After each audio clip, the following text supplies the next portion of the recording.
ममता जी का ईडी ने कितना इंटेरोगेशन किया है?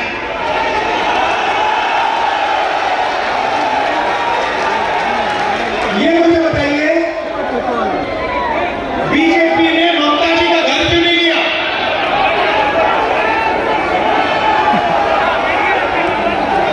उन पर 36, 38, 40 केस क्यों नहीं है? पूरा बंगाल जानता है कि तृणमूल के लोगों ने भ्रष्टाचार किया। शारदा चिट फंड तृणमूल के लोगों ने किया। 17 लाख इन्वेस्टर्स को बर्बाद किया। 1900 करोड़ अनपेड ड्यूज है। रोज वैली चिट फंड स्कैम किया। 31 लाख लोगों का पैसा लिया। 6,600 करोड़ रुपए उनके लिए कोल स्मगलिंग होती है, गुंडा टैक्स कलेक्शन होता है।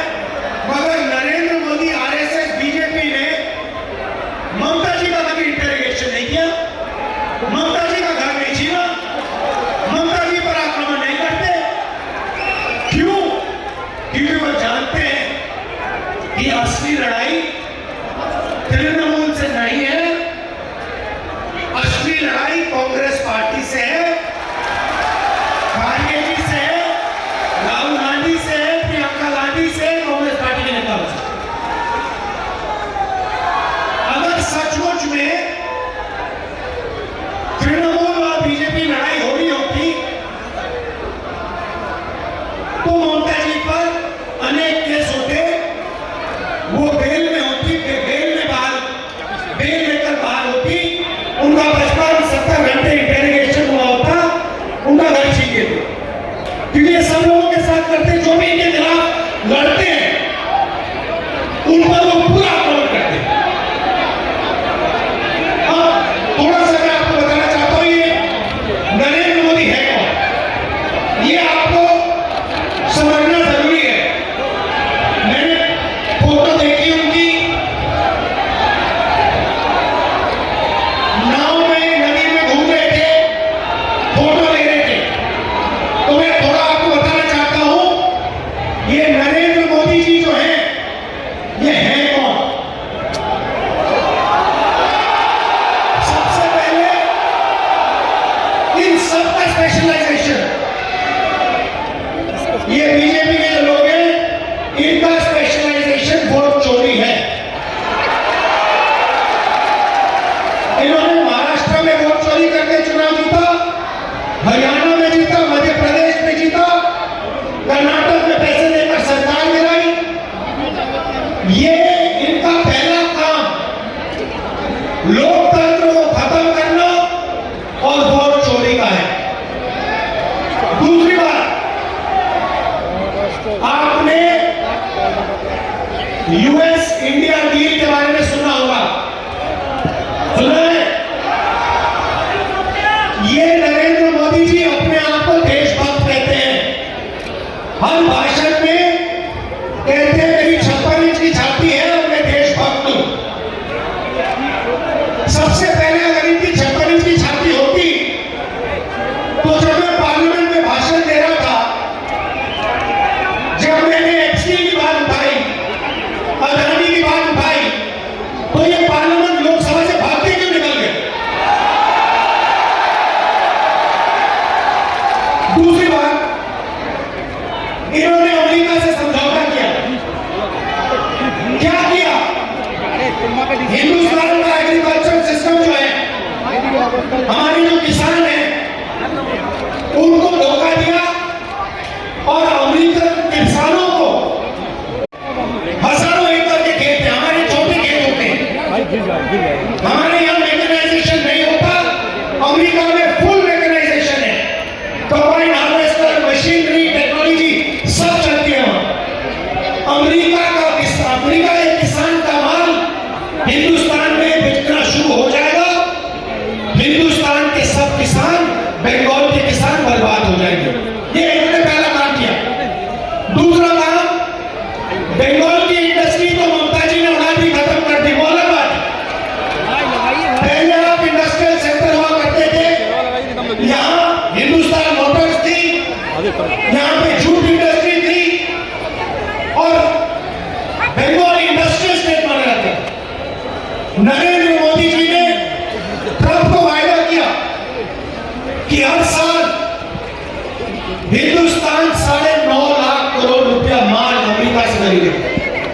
भाई और बहनों, नारी अगर हिंदुस्तान 9.5 लाख करोड़ रुपए अमेरिका से खरीदेगा तो हिंदुस्तान के छोटे स्मॉल और मीडियम बिजनेसेस सारे के सारे होता है। देश की शक्ति होती है, देश की पूंजी होती है। हाँ भी हिंदुस्तान का डेटा रख सकता है, जो भी करना चाहता है कर सकता है। और तीसरा काम, शायद सबसे खराब काम इसने किया। इसने अमेरिका से कहा कि हम देशों से पेट्रोल खरीदेंगे, तेल खरीदेंगे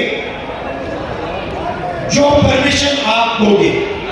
तो आज हिंदुस्तान बिना अमेरिका के परमिशन लिए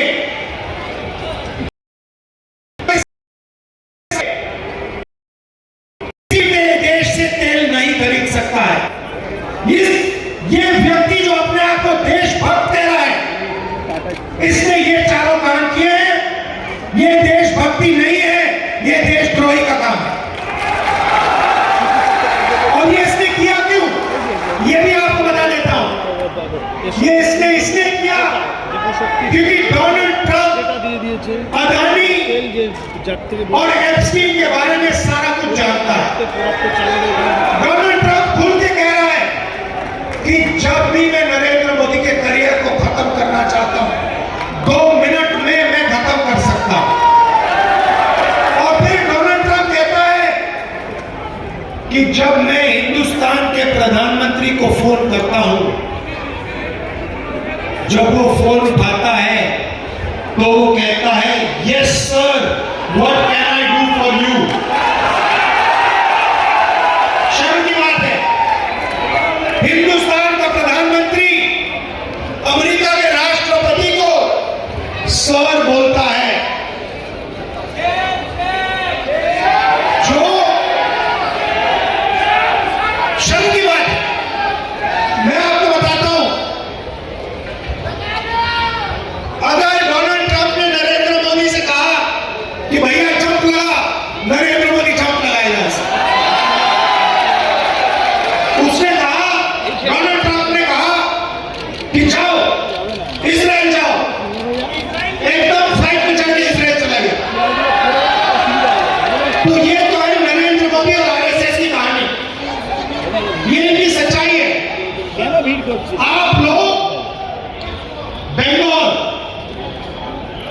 अंग्रेजों से लड़ा था, आपके जो सबसे बड़े नेता, हिंदुस्तान के सबसे बड़े नेता सुभाष चंद्र बोस जी, वो उन्होंने कभी भी किसी को सर नहीं बुलाया। वो है असली देशभक्त।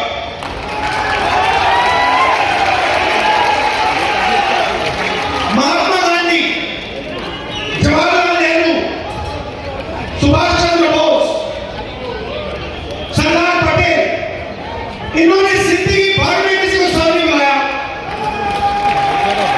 शहीद हो गए, सालों जेल में काटे, मगर झुके नहीं। और 56 इंच की छाती वाला प्रधानमंत्री एक सेकंड में डोनाल्ड ट्रंप सामने जाके मार देता है।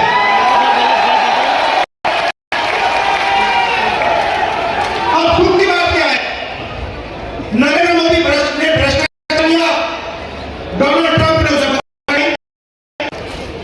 आपने अदानी कंपनी का नाम सुना? उसका असली नाम जानते हो? मोदानी।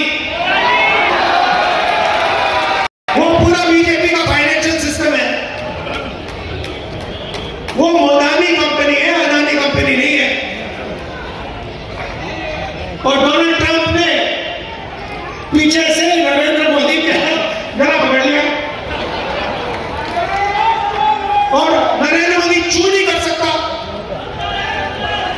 सही बात है ना? अब नरेंद्र मोदी एक और चीज जानता है, नरेंद्र मोदी जानता है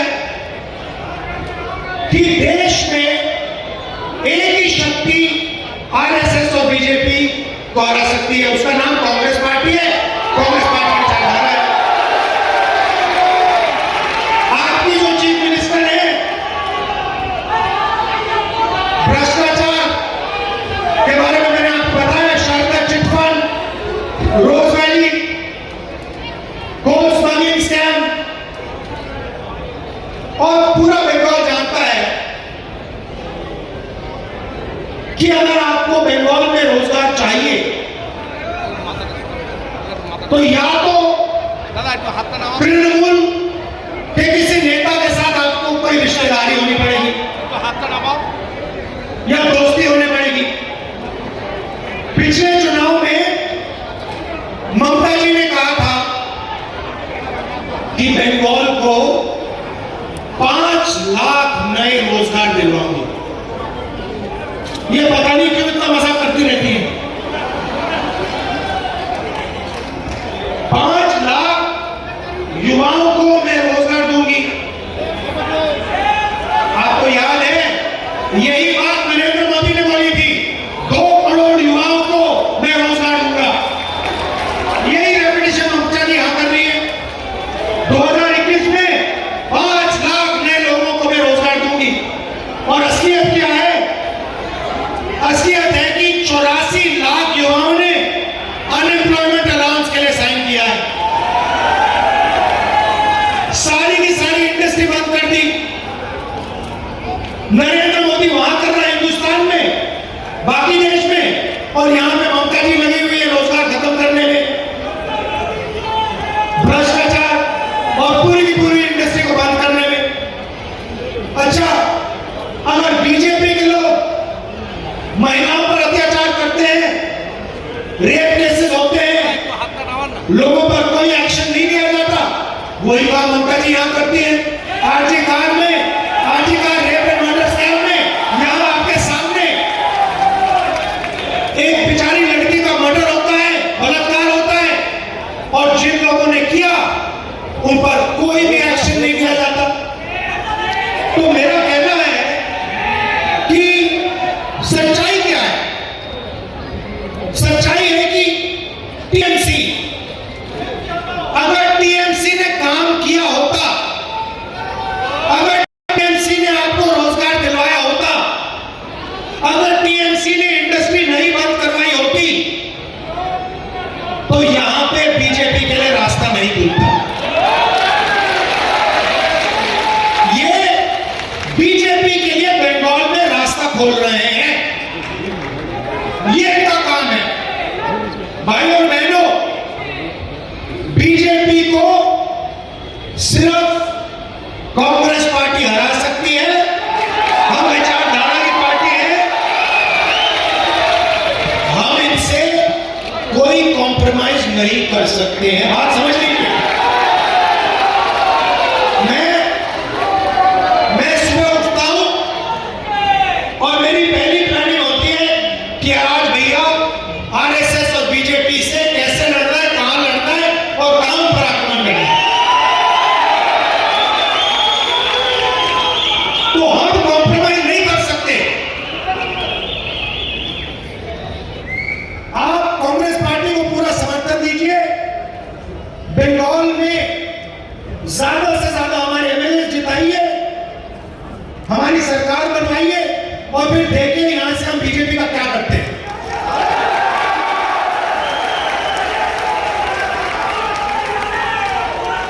तो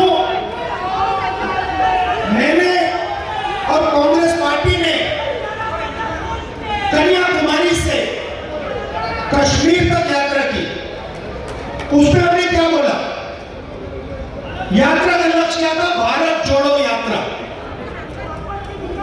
नरेंद्र मोदी जी ने यात्रा की, उसका नाम नहीं है, नाम नहीं दिया, मगर उसका नाम भारत जोड़ो यात्रा। वो 24 घंटा करते रहते। तो हमने भारत जोड़ो यात्रा की, 4000 किलोमीटर चले कश्मीर से कन्याकुमारी। एक ही मैसेज था, एक मैसेज था, नफरत के बाजार में मोहब्बत की दुकान खोलनी है। और हिंसा के खिलाफ मैसेज था, अहंकार के खिलाफ मैसेज था,